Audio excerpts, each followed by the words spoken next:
মসির আইন কানুনের বিষয়ে শিক্ষা। আজকে আমরা কি বলবো?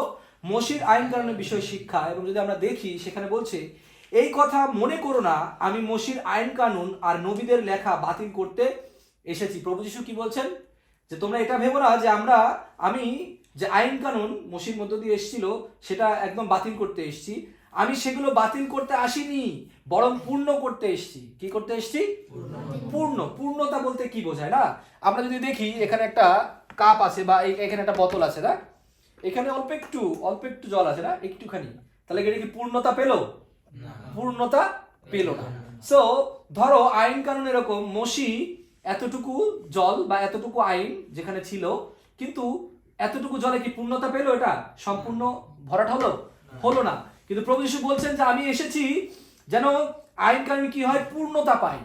প্রভু যীশু ছাড়া ঈশ্বরের যে আইন তা পূর্ণতা পায় না। সো যদি বলা হয় যে এই বোতলটা ভরে আনার কথা, তাহলে যদি ভরতে হয়, পূর্ণ করতে হয়, তাহলে এটাকে সম্পূর্ণ এই পর্যন্ত জল নিয়ে আসতে হবে, ঠিক না? সো এটা কিন্তু পূর্ণতা তাছাড়া পাবে না। সো সেটাই হলো বিষয় যে প্রভু যীশু তিনি কি করেছেন? পূর্ণতা দিতে এসেছেন। এই জন্য তিনি বলছেন যে আমি এসেছি যেন এটা কি পাই? পূর্ণতা পাই। তারপর আমরা দেখি কি বলছে, আমি সেগুলো বাতিল করতে আসিনি, বরং পূর্ণ করতে এসেছি। আমি তোমাদের সত্যিই বলছি, আকাশ ও পৃথিবী শেষ না হওয়া পর্যন্ত যতদিন না আইন কানুনের সমস্ত কথা সফল হয়, ততদিন সেই আইন কানুনের এক বিন্দু কি এক মাত্রা মুছে যাবে না। মানে কোনো কিছুই মুছবে না, যে আইন কানুনগুলো রয়েছে তা মুছে ফেলা যাবে না, সেটাই বলছে। এবং বলছে যে যতদিন আকাশ এবং পৃথিবী শেষ না হয়। তার মানে কি আকাশ আছে, পৃথিবী আছে, তাহলে আইন কানুনও কি আছে আমাদের জন্য? রয়েছে। অনেকে আইন কানুন মানতে চায় না, তাই না? রাস্তায় যখন বেরোয় অনেকে আইন কানুন মানতে চায় না, কিন্তু যেদিন ধরা খায় বা যেদিন কোনো সমস্যা হয় সেদিন কি হয়? সে আইন তাকে কি করতে হবে? মানতে হবে, এবং তার ফাইন কিন্তু হয়। সো এইখানেও সেই আইন কানুন রয়েছে এবং সেই আইন কানুন আমাদেরকে মানতে বলা হচ্ছে। এবং তাই আদেশগুলোর মধ্যে ছোট্ট একটা আদেশও যে কেউ অমান্য করে এবং লোককে তা অমান্য করতে শিক্ষা দেয়, তাকে স্বর্গরাজ্যের সবচেয়ে ছোট বলা হবে। কি বলছে? যে এই যে আইন কানুনগুলো রয়েছে, এবং অনেক সময় কি করে, অনেক সময় অনেকে আছে যারা আইন কানুনকে একটু ছাঁটাই করে বা একটু কমিয়ে, শুধু এইগুলো মানতে হবে আর এগুলো মানতে হবে না। যদি আমি এখন চিন্তা করি যে এই যে বাইবেলটা আছে পুরোটা না, অনেক রকম আইন আছে। যদি আমি বলি যে এই অল্প এইটুকু অংশ প্রভুর বাক্য আর বাকিগুলো না, শুধু এগুলো মানলেই মোটামুটি তোমাদের হয়ে যাবে, তাহলে কি আমি মিথ্যা বলছি না? অবশ্যই আমি মিথ্যা সাক্ষী দিচ্ছি বা মিথ্যা প্রচার করছি, মিথ্যা বিষয়কে শেয়ার করছি। পুরো বাক্যটাই হচ্ছে প্রভুর দেওয়া, তাহলে পুরো বাক্যটাকে আমাদেরকে কি করতে হবে? অধ্যয়ন করতে হবে, এবং এর যে আইন কানুন, সেই আইন কানুন হিসাবে আমাদেরকে জীবন যাপন করতে হবে। দেশের অনেক রকম আইন কানুন আছে, তাই না?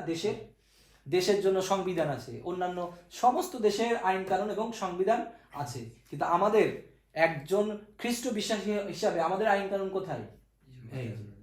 এই হচ্ছে আইন কানুন। এইটা পড়ে এই যে আইন কানুন আমাদের বলছে, এই অনুসারে আমাদেরকে জীবনযাপন করতে হবে। এর বাইরে জীবনযাপন করলে কি হবে? পাপ।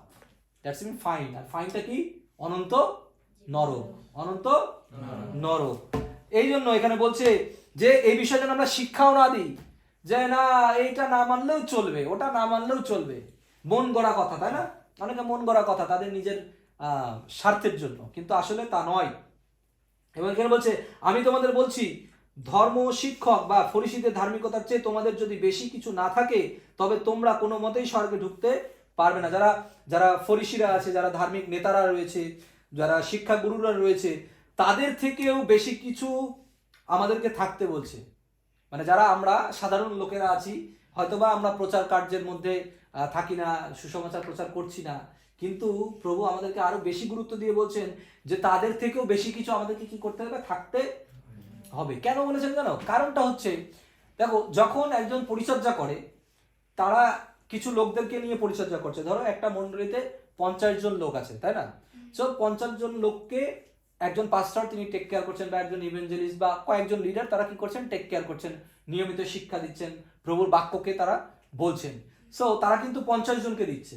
সো তারা একটা সময়ের মধ্যে আরো বিভিন্ন জায়গায় যদি গিয়ে প্রচার করে, তাহলে এক জায়গায় তো অনেক লোক পাবে না, পাবে? তাদের কাজটা কতটুকু হবে? অল্প, কারণ তারা অল্প কয়েকজন। কিন্তু এই 50 জন কিন্তু 50 জায়গায় গিয়ে কাজ করতে পারবে না? যে 50 জনকে দেওয়া হলো।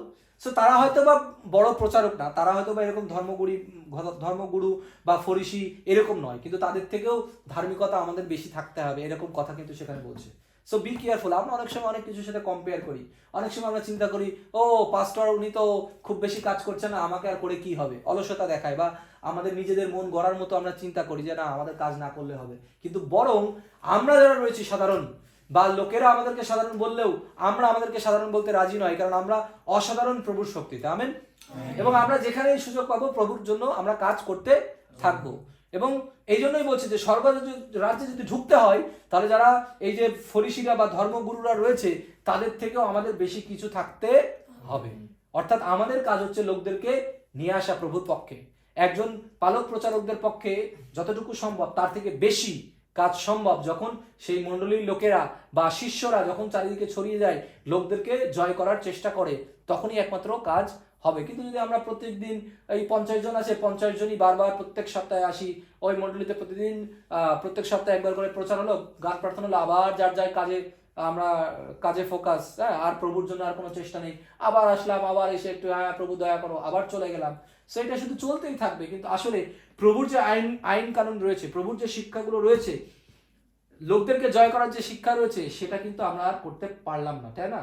তাহলে আমরা কিন্তু অনেক আশীর্বাদ থেকে কি হব, বঞ্চিত হব। সো সেই জন্য যেমনি করে আইন কানুন রয়েছে, আইন কানুনগুলোকে আমাদেরকে মানতে হবে। আমরা জানি, আমরা যত বাইবেল পড়বো, যত বাক্যকে জানবো, এবং প্রভু আমাদেরকে জানাবেন, পবিত্র আত্মা আমাদের জানাবেন যেন আমরা সেই আইন কানুনের মধ্যে থাকি এবং প্রভুর শিক্ষা অনুসারেই যেন আমরা আমাদের জীবনযাপন করি, এবং সাথে সাথে অন্যদেরকেও কি করতে পারি, জয় করতে পারি, কাজ করতে পারি। এরকম মনে করি না যে না আমি তো কোনো পরিচর্যাকারী না, আমাকে তো কেউ কোনো বেতন দেয় না, বা আমাকে তো এটা দায়িত্ব দেওয়া হয়নি যে আমি গিয়ে ওখানে করব। প্রভু যিশু নিজে তিনি আমাদেরকে দায়িত্ব দিয়েছেন, প্রত্যেক জনের দায়িত্ব রয়েছে, প্রত্যেক জনের জন্য প্রভু আলাদা আলাদা পরিকল্পনা করে রেখেছেন। সো তার জন্য তো আমাদেরকে স্যালারি পেতে হবে না, প্রভুর কাজ করতে গেলে কি বেতন পেতে হবে না। প্রভুর কাজ আমরা আমাদের ভালোবাসা থেকে, মন থেকেই করব, কারণ প্রভুকে আমরা ভালোবাসি। আর আমরা কেন প্রভুকে ভালোবাসি? কারণ তিনি আমাদেরকে প্রথমে ভালোবেসেছেন, তাই আমরা তাকে ভালোবাসতে পারি। আর সেই ভালোবাসা থেকেই এবং আমাদের দায়িত্ব থেকে, প্রভু আমাদেরকে সে দায়িত্ব দিয়েছেন, সেই দায়িত্ব থেকে আমরা যেন কাজ করি। সো প্রভু যিশু আমাদেরকে চান যে আমরা যেন তার রাজ্য এবং ধার্মিকতার জন্য এভাবেই কাজ করে যাই, এবং তিনি আমাদেরকে ব্লেসিংস করতে চান। এই জন্যই বারবার আমাদেরকে ব্যবহার করার জন্যই তিনি বিভিন্ন জায়গায় বিভিন্ন বাক্যে সেই নির্দেশ বা সেই আদেশ দিয়েছেন। ঈশ্বর সকলকে আশীর্বাদ করুক। জয় যিশু।